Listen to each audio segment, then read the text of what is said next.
Rogi, ketemu lagi. Wah, kemarin sampai hari ini masih heboh itu soal masih kaitannya dengan Pak Jokowi di Ukraina, tapi yang disoroti sekarang soal medianya, terutama Kompas ya. Ini kompas.com yang tiba-tiba kenapa dia mesti mengubah judul beritanya gitu ya. Dan itu ternyata lebih parah lagi, walaupun dia mengubah judul beritanya, tetapi dia tidak mengubah isi beritanya. Dan jejak digitalnya itu sekarang gampang dicari. Begitu Anda buka di Google, yang muncul itu akan masih tetap yang judul yang lama. Gitu. Ini Kompas juga sama memalukan tuh. Presiden Jokowi dipermalukan, tapi kalau dibela dan jurnalisme itu tidak jujur untuk tahu bahwa sebetulnya kita lagi diolok-olok, maka sekaligus Kompas memalukan Indonesia kan. Jadi pewarisan keburukan itu, saya tadi mau bilang pewarisan kemaluan, bukan pewarisan pemaluan. Itu salah itu. Pewarisan rasa malu, kira-kira begitu. Dan kan Kompas kita tahu punya kemampuan untuk menilai. Kan di desk Kompas itu banyak yang pintar tuh. Tetapi karena ini menyangkut Presiden Jokowi, lalu Kompas seolah-olah siksak. Bayangkan kalau yang terjadi adalah presiden yang bukan pilihan Kompas, itu pasti dihajar oleh Kompas kan.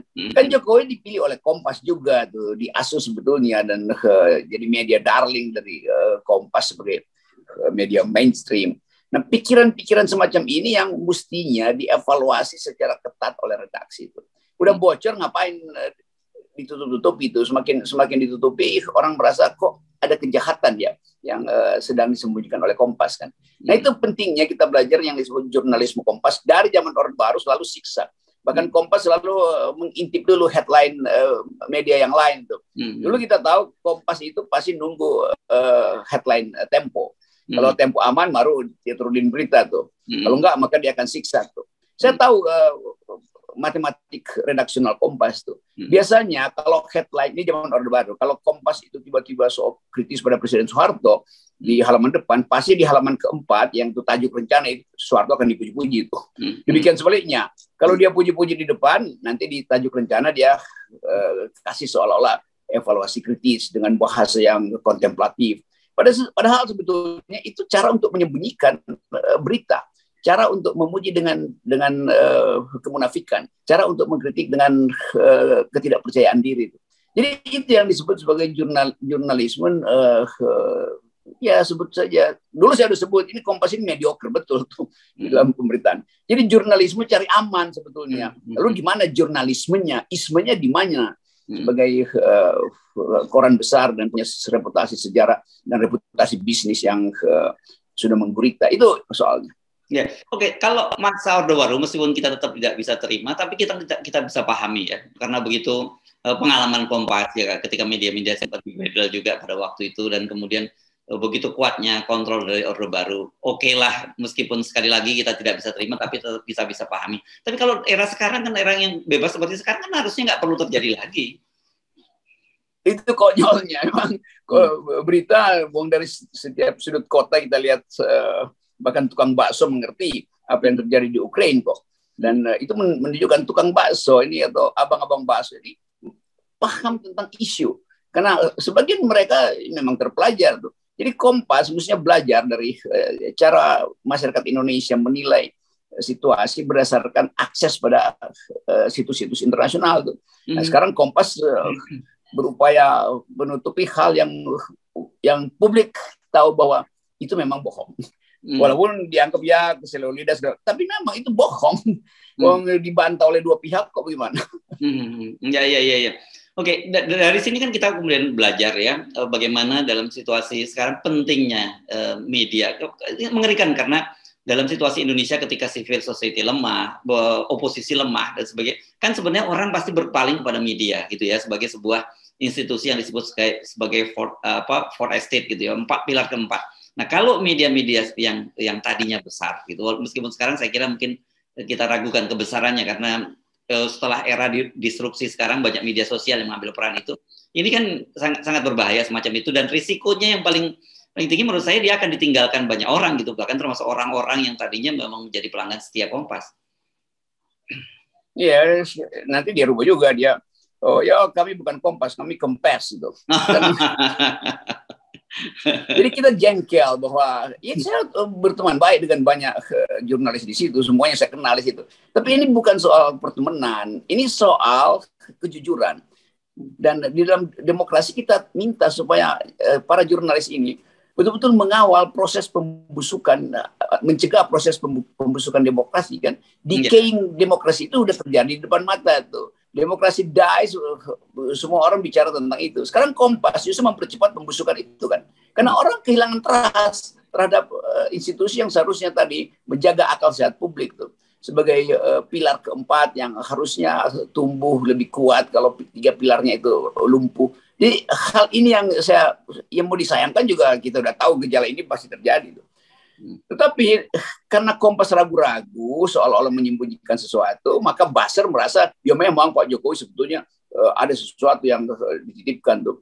Lalu kita lihat di WA Group beredar kalangan pendukung Jokowi menganggap bahwa ya yang penting kan Pak Jokowi udah berani datang ke situ kan. Jadi makin lama argumennya makin norak, makin kanak-kanakan. Yang penting udah berani datang ke situ tuh, bahkan bersama ibu negara tuh. Ya bukan soal itu. Soalnya adalah profil kita di mata publik internasional udah jatuh. Kompas ikut menjatuhkan itu kan.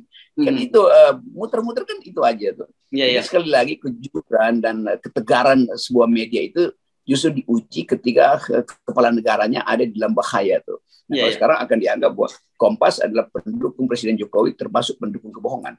Iya. Dan kita mengapel karena bagaimanapun juga Kompas sebagai sebuah institusi yang sudah sekian lama ada di Indonesia.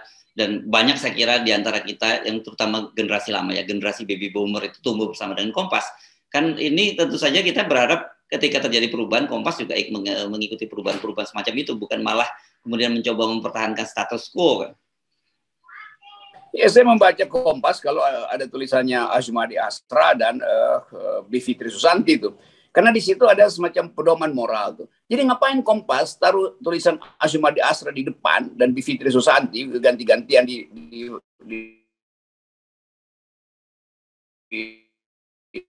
halaman depan. Yes. Kalau Kompos masih mending, masih berguna buat tanaman. Tapi ini kempes kan. Jadi orang nilai ini jadi cuma mau pakai pakar untuk menaikkan reputasi. Padahal sebetulnya bobroknya redaksi itu kayak kerupuk yang udah berantakan kena angin pula kan. Jadi kita mesti marah pada Kompas itu. Apapun ceritanya mau diolok-olok ke bangsa kita, tapi tetap Kompas itu adalah jurnalisme. Jurnalisme itu tidak terikat pada nasionalisme, dia terikat pada etik jurnalisme dunia yang mesti jujur, saja faktual itu. Kalau demi nasionalisme itu biarkan aja istana nanti yang bela nasionalisme bohongnya Jokowi kan. Bukan Kompas sebagai media. Media itu kan jaringan internasional, ada etik global, etik jurnalisme global yang mesti dipegang dan begitu. Jadi masa kita mesti ngajarin apa yang pernah disebutkan oleh Pak Oyong bahwa kejujuran itu adalah darah dari jurnalisme. Ya, Pak Oyong malah menyebutkannya dengan lebih keras, menyatakan bahwa tugas media itu bukan menjilat penguasa, tapi mengkritik mereka yang sedang berkuasa. Kan clear itu sebenarnya. Iya, itu. Jadi kejujuran yang udah digariskan akhirnya dibengkok-bengkokkan oleh Kompas demi bisnis, demi penjilatan pada kekuasaan. Jadi ngapain? Kita mau menumbuhkan demokrasi karena pilar-pilarnya patah, kita minta pilar yang paling kuat tuh. Pilar yang paling kuat bukan jadi Kompas akal sehat, dia justru mengempeskan akal sehat kan. From Kompas to Kempes. Ya. Saya kira ini sekali lagi kita penting untuk mengingatkan dalam situasi ini ketika ada pemburukan demokrasi, justru sebenarnya publik itu berpaling ke media untuk berharap media masih tetap jadi suluh gitu ya dalam situasi semacam ini. Nah, kalau media-media yang seperti Kompas yang punya tradisi lama, media besar kemudian juga sudah seperti ini, saya kira ini bukan berbahaya buat bangsa, tapi berbahaya buat Kompas sendiri. Kenapa? Karena sekarang kan banyak sekali alternatif, ya kan? Media-media lain masih tetap memberitakan dengan cara dengan jujur gitu, dengan memberikan judul yang bahwa Zelensky mempersoalkan itu. Tapi kemudian Kompas ini kan seperti apa dia ya? Seperti menahan air bah gitu, yang sebenarnya nggak ada gunanya juga.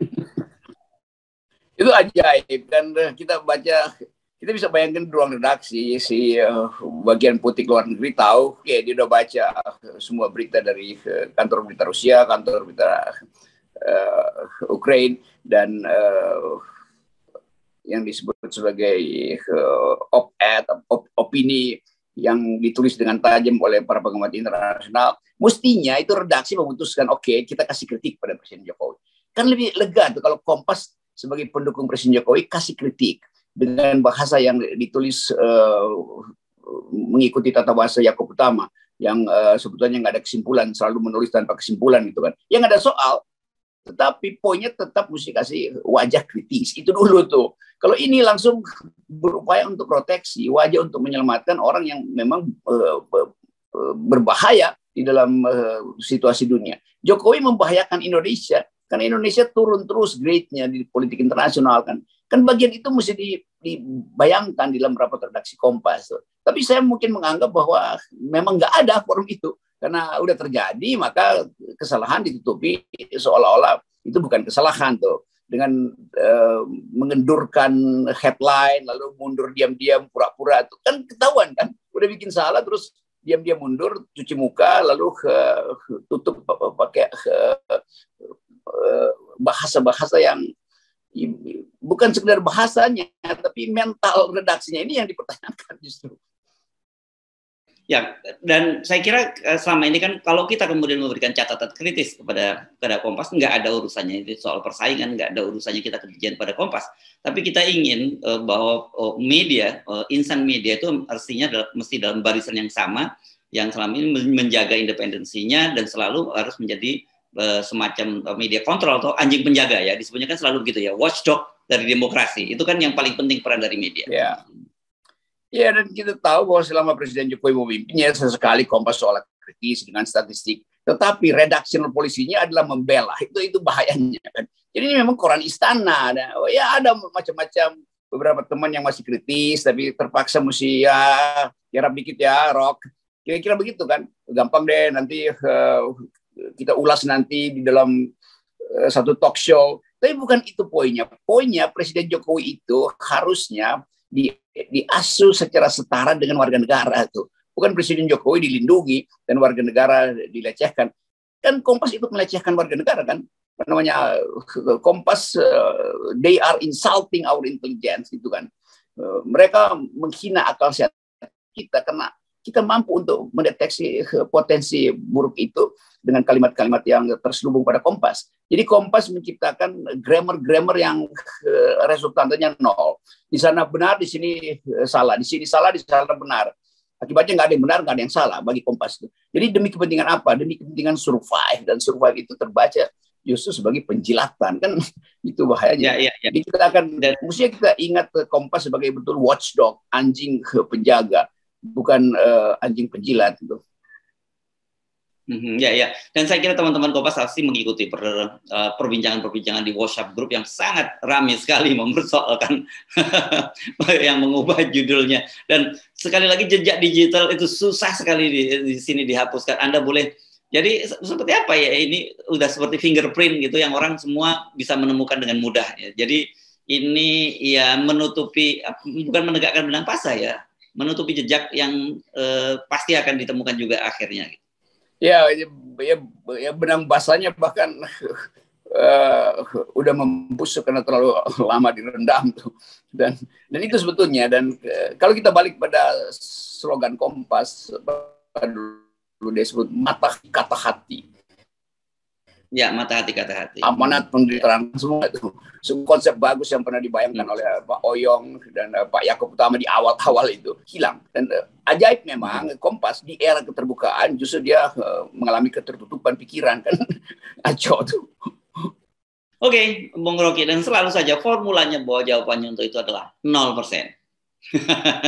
Itu juga kita tanya dari Kompas. Bisa nggak dia apa namanya? Ya. Mengulas itu secara Kompas akademis dan secara moral. Gitu ya. Iya. Ya. Oke. Oke, terima kasih. Yes. Terima kasih. Yeah.